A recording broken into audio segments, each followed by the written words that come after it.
And the parents have an important role to play when you send your children to university. As many of you are aware, it's important that they support and trust their children. And I'm sure our brothers and sisters here can identify with that in terms of trust, and parents, they don't usually trust us too much when we come to university. It's important that you give your children the right upbringing. And when you give them the right upbringing, then you have no fear of trusting them in regards to what they do further in their life. So we need to do that. We need to establish a connection of, connect our children with those individuals who are from the pious people.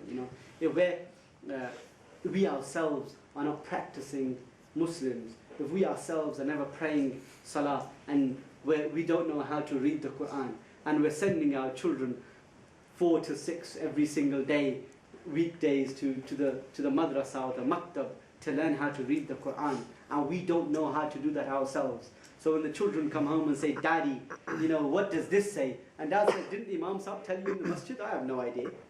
They're not the parents that we should aim to be. We need to be those parents that teach and train our children in regard to the teachings of the Quran and the Sunnah of Rasulullah sallallahu alaihi wasallam. Before they go to the masjid, before the children go to the masjid, they need to know who the Prophet sallallahu alaihi wasallam was. Before they go to study Islamic studies, they need to know what Islam is. And by merely saying the kalima, that's ikrar bil lisan. That's just saying the kalima. I can say La ilaha illallah Muhammadur Rasulullah sallallahu alaihi wasallam. I can say that. But that doesn't necessarily mean, and this is a fiqh issue, that doesn't necessarily mean that I become a believer straight away. You have something which is called tasdeeq bil janan. One is ikrar bil lisan, by affirming it with the tongue, and second is tasdeeq bil janan, and then confirming it with your heart. You know that yes, there is no God. I bear witness that there is no God but Allah, and I bear witness that Muhammad is the messenger of Allah Azza wa Jalla. Then some ulama have also added a third condition, that you're never going to be a true believer until you have something which is called amal bil arkan, until you act upon the arkan also. You act upon all the pillars of Islam. You pray your salah, you give your zakah, you give sadaqah, you give charity, you perform your hajj. Only then, when you acted upon all the arkan of Islam, only then you become a true believer.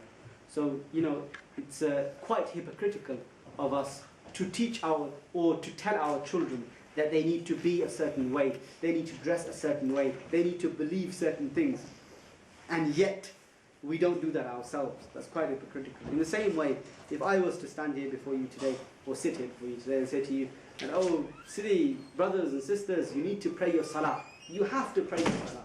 And when it comes to salah time, I'm nowhere to be seen myself. That's hypocritical of me. So, only when this is what's going to have far more of an effect. I can tell you to pray your salah. I can say, brother, this is salah, this is what it means. The Prophet ﷺ said this is a mi'raj, the ascension of a believer.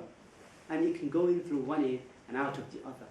And you listen and then you walk out and it'll completely be gone. On the other hand, I can just stand up and, salah time can come, I can pull out my prayer mat and put my kufi on my head, and then I can pray my salah. That's going to have far more of a profound effect on you. And you're going to think to yourself, wow, I'm in a state of wudu, why don't I pray as well? This person has set out a perfect example from me. And that's what we need to do.